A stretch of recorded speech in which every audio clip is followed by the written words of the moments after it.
तुमचं हिंदुत्व कुठे गेलं आणि बाळासाहेबांचा फोटो लावून मतं मागण्याचा अधिकार तुम्हाला नाही अशी टीका मुख्यमंत्र्यांनी केली। तर तुमच्यासोबत आलेले नितीश कुमार आणि चंद्राबाबू हे काय हिंदुत्ववादी आहेत का असा सवाल उद्धव ठाकरेंनी केला।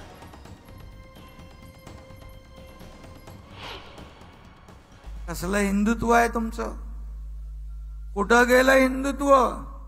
अरे बाळासाहेबांचं नाव घेण्याचा अधिकार देखील तुम्हाला राहिलेला नाही।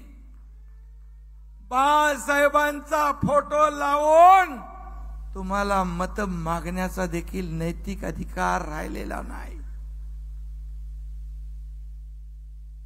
गर्व से कहो हम हिंदू है ही गर्जना बाळासाहेबांनी संपूर्ण देशात घुमली,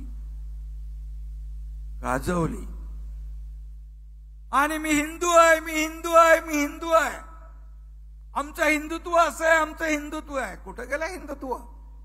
आज जे त्यांच्या सोबत बसले चंद्राबाबू नायडू आणि नितीश कुमार हे काय हिंदुत्ववादी आहेत?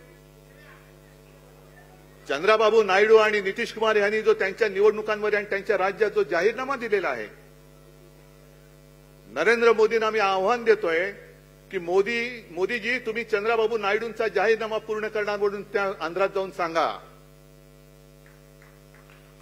काय त्या जाहीरनाम्यामध्ये चंद्राबाबूंनी तिथल्या मुस्लिम समाजाला काही वचनं दिलेली नाहीयेत?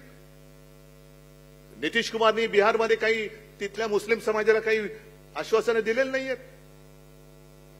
आमच्यावरती जेव्हा तुम्ही आरोप करता त्यावेळेला तुमच्याच टोप्या घातलेले फोटो कितीतरी आहेत ना। हे बघा, हे सुद्धा मुस्लिम आहेतच ना। पण आमच्याकडे चोरीमारी नाहीये, कारण या मुस्लिम समाजाला माहिती आहे की शिवसेना वार करेल तर समोरून करेल, यांच्यासारखा पाठून वार करणारे आमच्या अवलाद नाहीये।